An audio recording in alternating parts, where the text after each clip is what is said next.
我国空军一支运五运输机支队荣获奖项。这款老爷机已经服役超过60年，却连俄罗斯都要继续购买。这款老爷机到底好在哪儿呢？大家好，欢迎观看本期迷彩虎，我是虎哥。说起我们国家的飞行员啊，大家想到的一定都是酷帅的模样，他们驾驶着战鹰一飞冲天，傲视寰宇。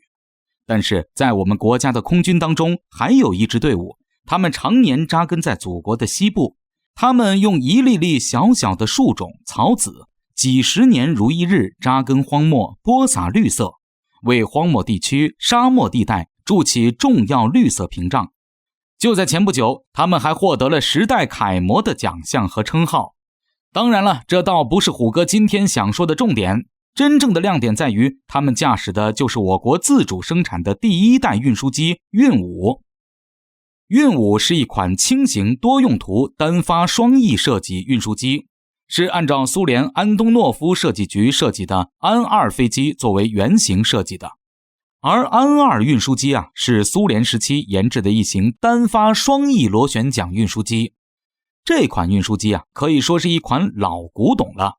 早在1947年，安2就已经试飞成功，并且正式装备部队，直到1991年苏联解体的前夕才停产。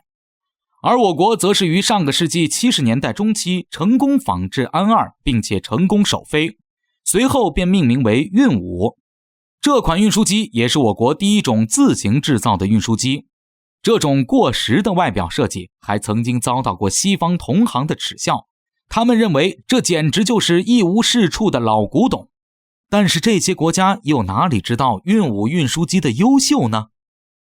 别看运五从设计到性能都看似落后于时代，但是对于我国来说，这款运输机啊，那是相当实用。由于这款运输机采用的是后3点式起落架，其对机场的要求也特别低，仅仅需要一块平地就可以，甚至草坪都没问题。当然了，这种老式双翼构型也有一个相当大的缺点，就是飞行速度相当慢，毕竟双翼构型阻力相当大。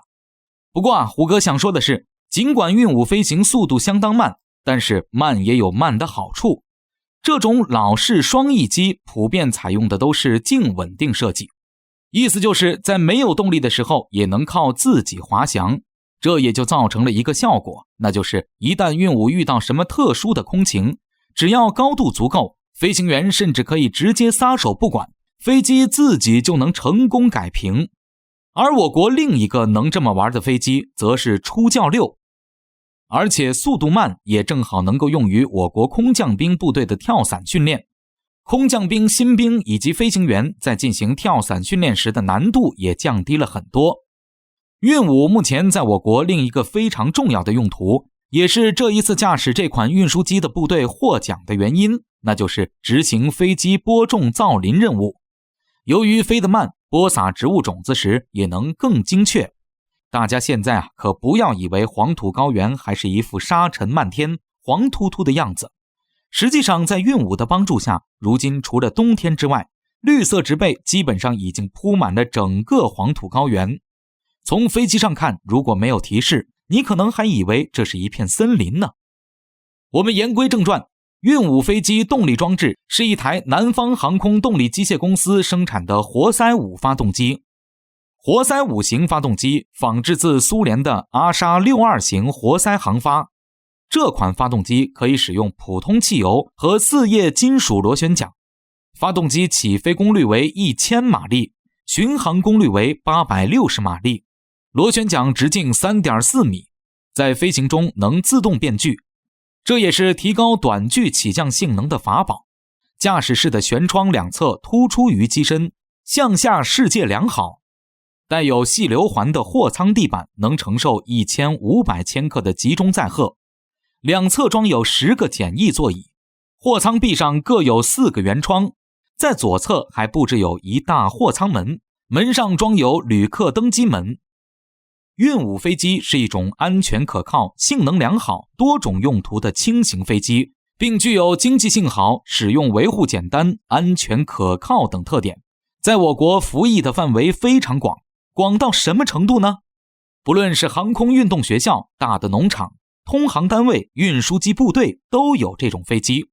在早些年全国高速公路网不像现在这么发达的时候，各个航空兵师，不管是歼击机、轰炸机、运输机还是强击机，都有一个运五中队作为通讯联络机，用作到下面各团场站联络之用。总之一句话，除了高原地区，哪里都有它的身影。基本上见过飞机的人都见过它。不单单是中国，由于自家安2运输机已经停产，就在前几年，甚至连俄罗斯都从中国购买了一批运5运输机，用于空降兵的训练。以目前的情况来看，搞不好运5运输机说不定也会成为一款100年神机。